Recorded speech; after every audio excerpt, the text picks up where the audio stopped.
Hi guys, Jessica Schwartz here. Welcome to my channel. I don't have very many subscribers, so if you are new here, please subscribe.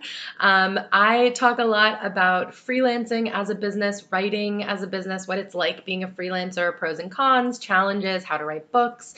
I do a lot. So if you're interested in writing or freelancing or starting an online business, let me know. I would love to answer questions. I get a lot of them. I have a blog, which I will link below. My blog is on Medium. I have about 3,000 followers on Medium, so it is a decent size following, and I do update it regularly. I do put new posts up every week, and I am starting to get on a schedule for blogging on YouTube as well. So this is a brand new endeavor for me, so cut me some slack if I'm not very good or if the editing isn't great.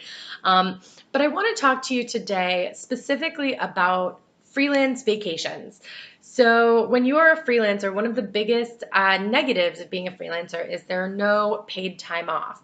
So when you go on vacation, one of two things happens. Either one, you will go on real vacation and you just don't get paid for the time that you are gone. Or the other, which is what mostly happens to me, is you go on vacation, you take your laptop and you work while on vacation.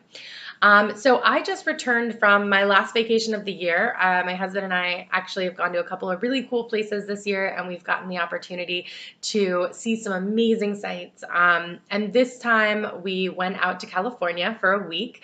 I've never been to California. My father lives there now, and we went out to see my dad and do some family stuff, and then spend a couple days in LA, just my husband and I. So we had a blast. We were in Sonoma. It's absolutely gorgeous wine country. Just incredible rolling hills and just farmland and grapes and vineyards everywhere. LA was amazing, but the highlight of the trip was driving down the Pacific Coast Highway from San Francisco to LA. It's a very long drive. It's like 8 hours, but it's just so amazingly gorgeous. I'll pop a photo in. But it's so, so beautiful. Words and pictures just really, truly don't do it justice. If you ever get a chance to do it, I highly recommend. It is absolutely gorgeous. And but make sure you have a full tank of gas. There's not all that many places to stop along the way. So when it comes to being a freelancer and being on vacation, I typically work on vacation. Just in this case, I did as well. What I did was every morning I would get up and I would work for a couple hours in the earlier morning before we really took showers and got ready and went about our day. And usually at the end of the day, we would come back. I would check my email and do anything that I needed to do in the evening to do some work before hanging out or going out and doing nightlife stuff. But I did still work several hours every day. And the thing with freelance vacations is that, again, if you don't work, you don't get paid. So last time we went on a big vacation, we tried to, every 2 to 3 years, we try to do a big 2-week vacation internationally, and that happened in March of this year. And what I had to make the choice of was, do I want to work or do I want to take a real vacation? And so for the first time since starting my business, that was my first and so far only real vacation. And what I did was I did a lot of work in the last couple weeks leading up to leaving for vacation, and did a lot of things ahead of time, such as writing blog posts for blogging clients and scheduling them to be posted while I was gone, doing a lot of editing and wrapping up editing projects before I left, even if that meant accelerating the schedule and staying up later or working over the weekends to get that done.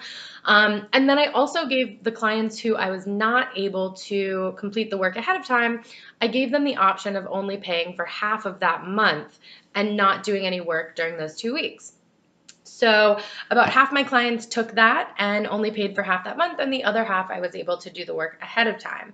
So I was able to go. I did not work the entire time I was gone. We were gone for 2 full weeks. We came back to New York and I logged in and started working again for the first time in 2 weeks, and it was crazy to get back on that schedule, especially because we were international, so the time zone changes is always a bit fun to get used to. But what I wanted to talk to you about is the challenge of a working vacation, because it's not the same as just going and being on vacation and going and sitting on the beach all day, or going and exploring London all day. When you're working while on vacation, you have to make time for that. And whether that is doing it in the mornings or in the evenings, the way I do, or just taking, when I went on a trip last year, what I did was I actually had just a couple hours every day in the mid-afternoon when I knew we would be done with our morning stuff and not quite ready to do the evening stuff. And I would go home, back to the Airbnb, and work for a few hours while the people I was with would continue exploring and having a good time. So it is absolutely my responsibility to be working and completing things while on vacation, and I take 100% accountability for that. So I think the biggest challenge is making time and making sure that you're not working your entire vacation and still enjoying it. Or part of that comes down to managing expectations of your clients. So, for example, doing the work ahead of time and letting them know I'd be gone, or giving them the option of not having work done during that time and not paying me for work during that time. And then another part of it is just remaining accountable, and making sure that there are tasks that I know I need to do and completing them, but not spending all day looking for tasks to do because I am on vacation.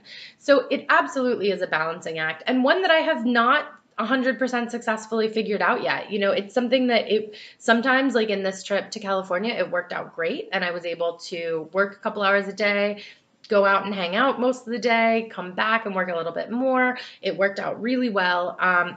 But there have been times when it didn't. When we went on that big international trip early this year, I actually lost 2 clients while I was on vacation. I wrote about this, on my blog, about what it felt like to lose clients while I was gone, which was my truly biggest fear. It was my first time taking a real vacation without working, without bringing my laptop. And I did lose a couple clients from it, which completely sucks. Because my biggest fear was that they would realize that they didn't need me while I was gone, which did happen to one person. And the other one was just that they would, because of lack of communication or for any reason, feeling like they didn't need to work with me anymore, or maybe feeling I'm too expensive because they have a lot of time to reflect. So that did happen, and it was definitely frustrating. It did lead to a bit of a lull in my business, which required me to spend a lot more time marketing and building up my pipeline than I had been doing right in the previous months. Which just goes to show how important it is to continuously be building a pipeline and building revenue streams and finding new clients and marketing yourself. And marketing and sales is so extremely important in freelancing because it's unstable. So I'd love to hear from you guys about what your biggest challenges are when it comes to going on vacation, or leaving your laptop, or finding new clients. But I'd really love to hear any questions you have about freelancing and going on vacation, and how you handle it if you're a freelancer and you go on vacation regularly. I'd love to know how you handle it and what the response from your clients have been. And I look forward to seeing you guys again soon. Please subscribe.